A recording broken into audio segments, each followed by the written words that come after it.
Hello friends, welcome to home food recipes. આજે આપણે બનાવશું ઉસળ મસાલો, જે આપણે સેવ ઉસળ બનાવવામાં યુઝ કરીએ છીએ।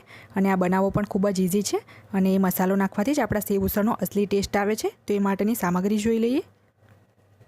સેવ ઉસળનો મસાલો બનાવવા માટે મેં અહીં લીધું છે જીરું અડધી ચમચી, વરિયાળી લીધી છે અડધી ચમચી જેટલી, કાળા મરી અડધી ચમચી, લવિંગ 1 ચમચી, સ્ટાર ફૂલ એટલે કે બાદિયા 1 પીસ લીધો છે, 2 ઇંચનો એક મોટો ટુકડો તજનો લીધો છે, સૂકા આખા દાણા 3 ટેબલ સ્પૂન, આમચૂર પાવડર અડધી ચમચી,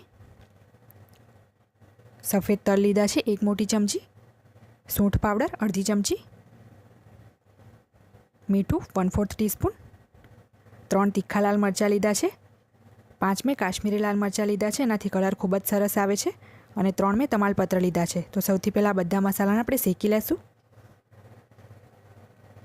મેં એક પેન ગરમ કરવા મૂકી દીધું હતું, એમાં સૌથી પહેલાં આપણે સૂકા લાલ મરચાં અને તમાલપત્ર નાખી દઈશું। આ બધાને મેં નાના ટુકડામાં સમારી લીધા છે। હવે એમાં સૂકા આખા ધાણા નાખશું, સફેદ તલ નાખવાના છે, જીરું અને વરિયાળી,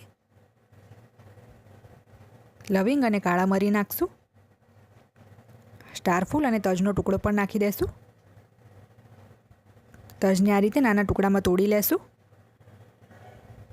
હવે બધું આપણે ધીમા તાપે સતત હલાવતા રહીને રોસ્ટ કરી લેશું। આપણે મીઠું, સૂંઠ પાવડર અને આમચૂર પાવડર હમણાં નથી નાખવાનું, નહીંતર બળી જશે। તો પહેલાં આને શેકી લેશું।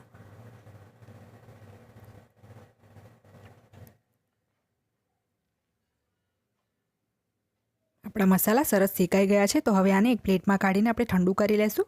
ઠંડુ કર્યા પછી આને પીસવાનું છે। મેં બધા જ મસાલાને ઠંડા કરીને મિક્સરમાં લઈ લીધા છે। હવે આપણે આમાં સૂંઠ પાવડર નાખશું, આમચૂર પાવડર નાખશું, મીઠું પણ નાખી દઈશું અને હવે આને પીસી લેશું મિક્સરમાં। મેં આ બધા જ મસાલાને મિક્સરમાં પીસી લીધા છે અને કાશ્મીરી લાલ મરચું નાખવાથી એનો કલર પણ ખૂબ જ સરસ આવ્યો છે। તો હવે આને આપણે એક પ્લેટમાં કાઢી લેશું।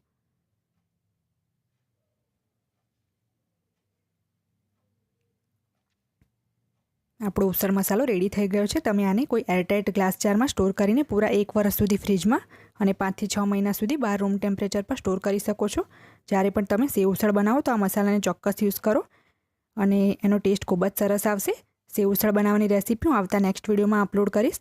જો તમને મારી આ રેસીપી પસંદ આવે તો મારી ચેનલને લાઇક, શેર અને સબસ્ક્રાઇબ કરવાનું બિલકુલ ના ભૂલશો। સબસ્ક્રાઇબ બટનની બાજુમાં જે બેલ આઇકન છે એને પણ ક્લિક કરો, જેથી તમને મારા દરેક વિડીયોની નોટિફિકેશન મળતી રહે। જો તમારે મારો આ વિડીયો હિન્દીમાં જોવો હોય તો એની લિંક મેં ડિસ્ક્રિપ્શન બોક્સમાં આપી દીધી છે। તો મળીએ નેક્સ્ટ વિડીયોમાં, ત્યાં સુધી આવજો।